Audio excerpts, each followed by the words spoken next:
Una vera e propria Babele. Anche questo venerdì di mercato settimanale d'Agrigento è stato scandito da polemiche e proteste, cominciate già ieri pomeriggio, quando alcuni mercatisti hanno piazzato i camion in piazza Ugo La Malfa, con cartelloni nei parabrezzi e nei portelloni laterali.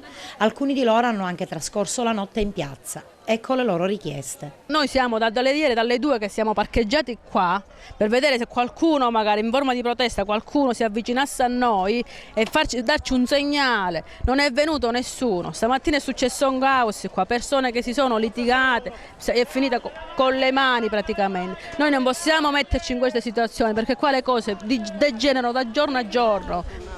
Addirittura mi è stato pure una forma di ricatto dove stamattina mi si diceva che se io montavo qua mi si dava fuoco alla bancarella. Tra noi mercatisti sta succedendo la guerra dei poveri, ci stanno facendo loro litigare a noi, dove loro dovrebbero smuoversi. Stamattina, come lei vede, non c'è nessuno del comune che viene qua, magari a darci un segnale, ad essere solidali con noi, non viene nessuno.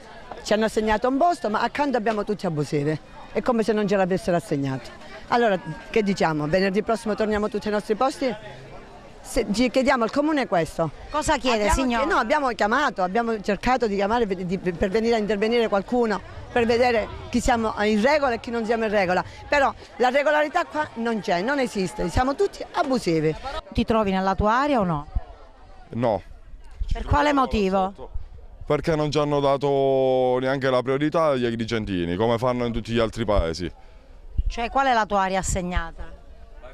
L'area D, proprio a 1 chilometro dal mercato, che pure le persone si confondono. E adesso siamo messi così abusivamente. Che problemi presenta lo spazio che vi hanno assegnati? L'area stretta e le traverse chiuse, che la gente neanche può passare. La traversa dovrebbe essere almeno così, con i 4 metri non riusciamo a montare. Ci hanno lasciato allo sbando, che hanno fatto un sorteggio che non era da fare perché io sono titolare di licenza di 34 e passa anni. Vedete dove sono ora, proprio ai margini del mercato, non più ai posti centrali.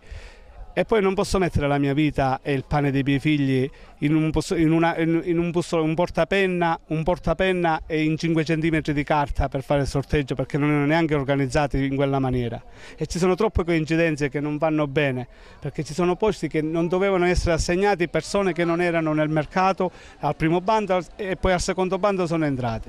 E stamattina noi ci siamo attrezzati tutti tra di noi, abbiamo fatto una strada e un pezzo di pane a casa lo stiamo portando, o poco o molto lo stiamo portando, senza di loro. Ci siamo gestiti noi stamattina e vogliamo un incontro con il sindaco e l'assessore per sistemare tutti i 350 padri di famiglia.